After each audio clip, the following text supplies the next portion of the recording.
No vídeo de hoje, por mais que eu seja um defensor da Polícia Militar, vou parar ali bem próximo da crítica para te explicar algumas coisas.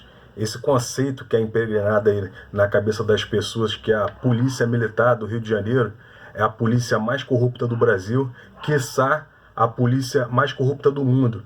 E muito disso tem muita verdade, e no vídeo de hoje eu vou te explicar isso.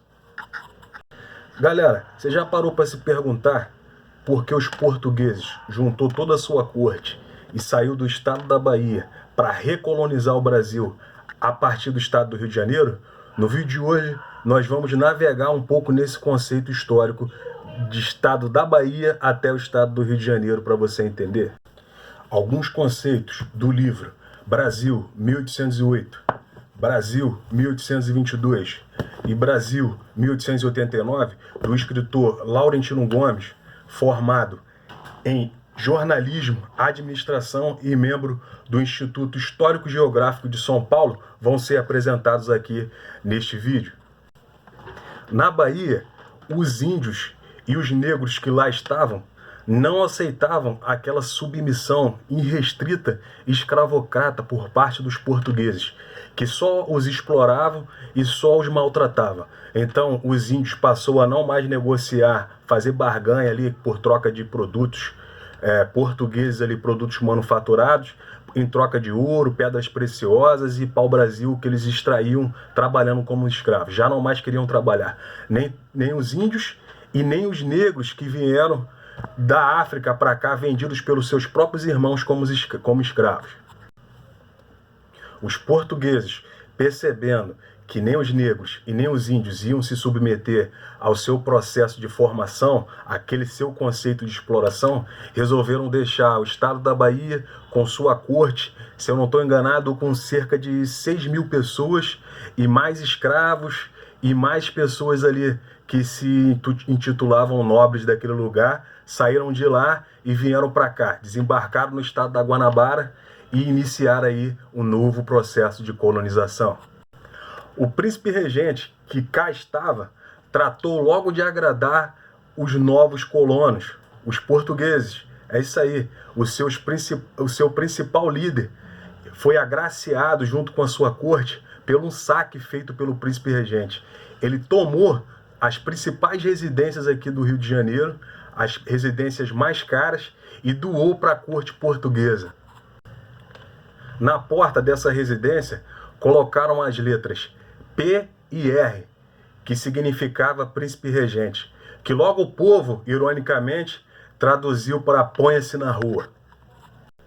A nova nação, que estava se iniciando ali naquele período de colonização, estava passando por um processo crítico, pois para se manter no poder, a coroa intitulava-se regedora daquele país, dona daquele povo. Então todos os recursos que estavam presentes aqui no Brasil passaram a ser altamente taxados. Qualquer um que quisesse explorar ouro, que quisesse explorar qualquer recurso mineral, tinha que pagar altas taxas de impostos para a coroa portuguesa. Bem como os produtores de café, de cana-de-açúcar, todo mundo tinha que perder bastante aí de imposto para os portugueses. Logo então, a maçonaria, que sempre foi no Brasil e no mundo uma elite intelectual, haja vista que os seus graus são apresentados conforme vão ganhando esse conhecimento, vai se subindo no grau, passou a enxergar isso como negativo para a população brasileira e liderou aí inúmeros movimentos que na história é conhecido como revolta. Algumas revoltas surgiram. Eu vou falar aqui algumas mais conhecidas. A da Chibata, a da Balaiada, a Sabinada, Conjuração Mineira, algumas delas só para você entender por alto. Os maçons eram apenas os intelectuais da revolta, eles não colocavam a cara, não apareciam de frente, sempre tinha seus interlocutores. Aqui ficou bem conhecido na história o João de Deus, quem lembra? A corte portuguesa aqui instalada percebeu que se não tomasse uma postura urgente, poderia estar ali chegando o fim do seu início de colonização e posterior império. Então, em 1806, com o intuito de identificar quem eram os baderneiros, os opositores do seu governo, de sua liderança, criou a intendência, que hoje é conhecida como Polícia Civil. O intendente tinha a função de reger ali os meios sociais, os pequenos conflitos, além de identificar e punir qualquer opositor da coroa, qualquer opositor do período colonial ali, das suas intenções, do seu poderio, logo ali no início da história do Brasil. Mesmo assim, a coisa continuava fugindo de controle. E não só a Polícia Civil, antiga intendência, não estava conseguindo dar conta do recado. Então foi preciso criar uma maior força de polícia, uma maior força de controle. Então criou-se a Guarda Real Portuguesa, que passou por algumas mudanças de nomes, nomenclaturas, até hoje se tornar a Polícia Militar do Estado do Rio de Janeiro. Ela foi criada em 1809. Os príncipes regentes de cada província eram obrigados a recolher impostos da população do que hoje conhecemos como Estado, que na época era conhecido como província, e enviar bastante daquele recurso, ou boa parte daquele recurso, para os portugueses aqui no Rio de Janeiro, para a corte, para o imperador fazer ali bem o uso do jeito que bem entendesse. Eu abro um parêntese para explicar que esse modo operandi de governabilidade permanece até os dias de hoje. Eu não tirei não, vou deixar aí, sem corte. E o que acontece? Será que você vê alguma semelhança com o que acontece nos dias de hoje? Brasil colônia e Brasil república, será que mudou muito? A Polícia Civil, então, saía em suas investigações e identificava os desordeiros, e a Polícia Militar, antiga Guarda Real Portuguesa, tinha a função de trazer esses desordeiros presos para cá, para o Rio de Janeiro, para serem julgados. Muitas vezes eram mortos por desobediência à coroa e por perseguição por parte dos portugueses. Outras vezes eram-se dada a opção de pedir perdão em público e tudo morria, e aí as coisas voltavam aí a estaca zero. Este é o símbolo da Guarda Real Portuguesa, que permanece até os dias de hoje no uniforme da Polícia Militar. Tá aqui, GRP, Guarda Real Portuguesa, que hoje no curso de formação da Polícia Militar é traduzido como Guarda Real Policial, ou algo semelhante assim. É que agora aqui minha memória falhou. Vamos lá. Aqui tem a cana-de-açúcar, certo? E o café, que eram os empresários da época. Os senhores do engenho e o barão de café. Tá aqui as armas e tá aqui a coroa. O que significa isso? Essa instituição aqui foi criada para defender os interesses dos empresários e do governo, seja ele os empresários aqui do estado do Rio de Janeiro ou dos demais estados, que as demais polícias saíram desse modelo de polícia aqui, desse modelo de polícia, não só a polícia militar, mas a polícia civil também acompanha esse mesmo mecanismo de defender os interesses do empresário, e as armas aqui para controlar. Então, galera, qualquer governo que se apresente aí como tirando acesso às armas à população, tem bastante desse governo comunista aqui imperial, que na verdade lá no Império já tinha ali o primeiro modelo de comunismo. Perceberam porque o povo reclama tanto, e tem bem sentido, isso já é histórico? As polícias militares e civis, desde o início da colonização e do Brasil Império, sempre trabalhou para defender os interesses do empresário e dos políticos, né? Que quem encabeça aí na Câmara Municipal é encabeçado ali pela prefeitura, no caso o prefeito. No governo estadual é encabeçado ali por governador, que antigamente tinha outros nomes diferentes, né? Era o príncipe regente, que na verdade hoje os príncipes regentes ali das províncias eram são os seus governadores dos estados de hoje. Mudou alguma coisa? Será que você não vê alguma semelhança? Ou para mim tudo não passa de uma sopa de letrinha? Concorda comigo e com muita gente que tem por aí que o ser humano é produto do meio? Pois bem, o chefe de Estado, o imperador, não passava de um beberrão, de um vacilão, que traía sua esposa. Todo mundo conhece a história aí, quem acompanhou. Passou até pouco tempo aí numa série, passou bem isso daí. Traía sua esposa e fazia vários filhos por aí. E para calar as suas amantes, ele nomeava ela com cargos de duquesa, baronesa, comprando silêncio.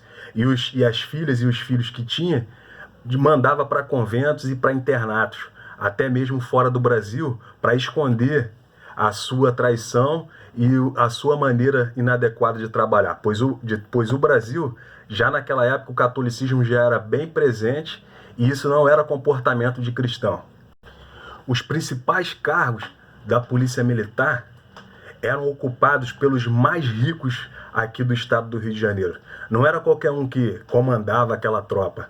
Até mesmo um simples soldado, para poder fazer parte da Guarda Real Portuguesa, tinha que ter uma certa arrecadação anual. Nenhum pobre fazia parte dessa elite de segurança pública do modelo aqui do estado do Rio de Janeiro. Tudo aqui no Brasil é imitação da história de outros países. Você já percebeu como aqui no Brasil nós valorizamos mais o que vem do estrangeiro? Valorizamos as coisas de fora e as coisas de dentro sempre são desvalorizadas. Até mesmo o nosso povo, nossa cultura é desvalorizada. Por mais que seja uma cultura, a gente sabe, cheia de coisas erradas, você já percebeu como é tendencioso as pessoas valorizarem mais o externo do que o interno? Isso é cultural aqui no Brasil e eu já te explico por quê.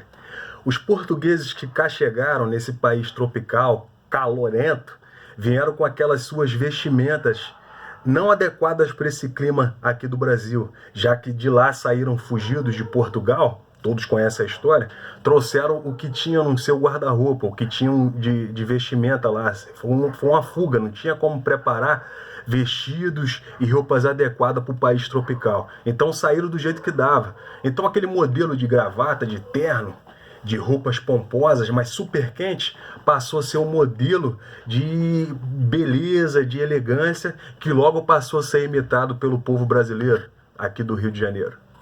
Assim, o Brasil vinha crescendo e criando uma identidade a partir do que é de fora, a partir do que é estrangeiro. Por mais que não fosse adequado ao clima, o povo brasileiro oriundo, natural aqui da região do Rio de Janeiro e dos outros estados, das outras províncias que saíram de lá para compor aqui o início da colonização, porque queriam estar ali próximo da coroa portuguesa, queriam ali estar próximo ali dos colonos, daquele povo diferente da Europa que estava aqui, logo passaram a imitar costumes de outros povos.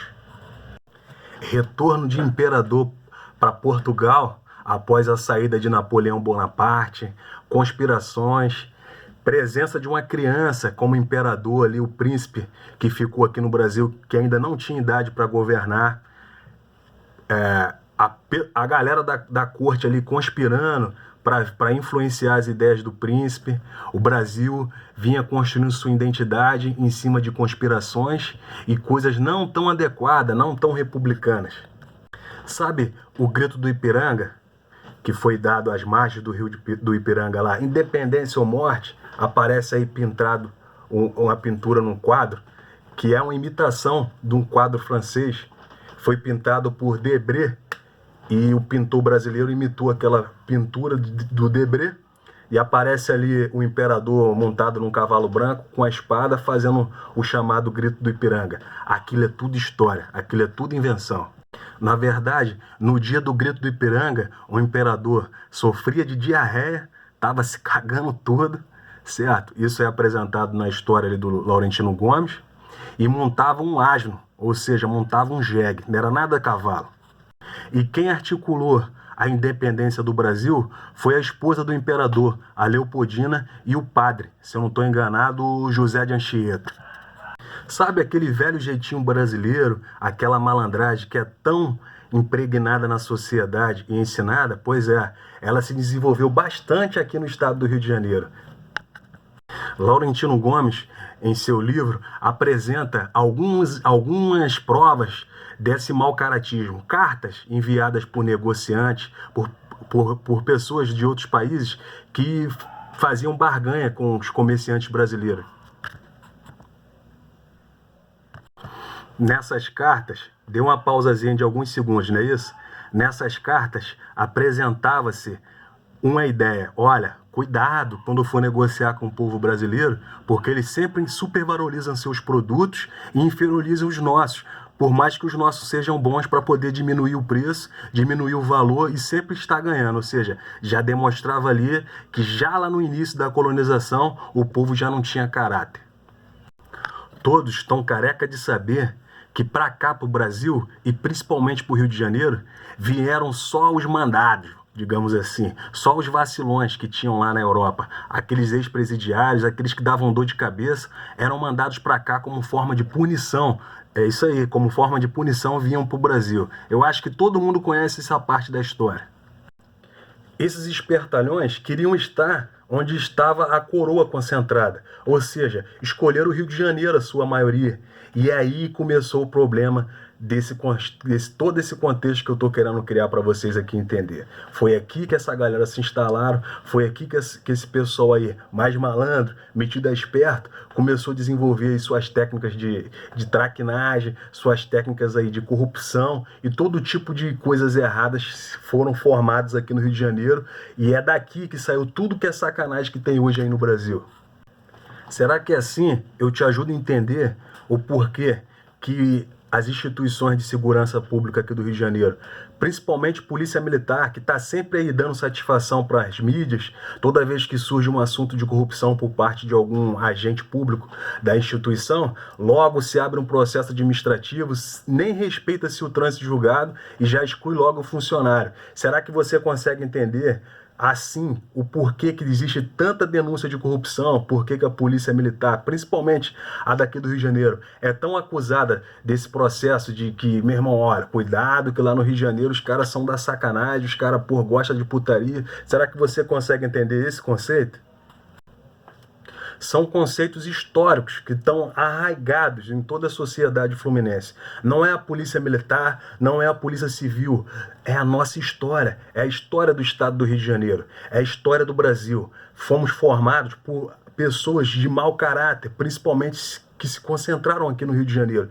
E se espalhando essa cultura, chegou isso aos dias de hoje nas instituições. Ah, vamos lá, é culpa dos oficiais da polícia do Rio de Janeiro que tem tanta sacanagem, algumas delas explanadas aí em redes sociais, aparecem aí inúmeras pessoas falando de vários problemas, às vezes até sem provas, e acusam. Será que tais pessoas que acusam são tão corretas assim? Ou será que é apenas mais alguém tentando ganhar mídia com todo tipo de apresentação de crime e às vezes ainda sem argumento e sem prova? Vão lá, acusam e ganham clamor social e ganham plateias, porque ninguém quer admitir que em si já somos corruptos por conta da nossa colonização e por conta do nosso processo de aprendizagem.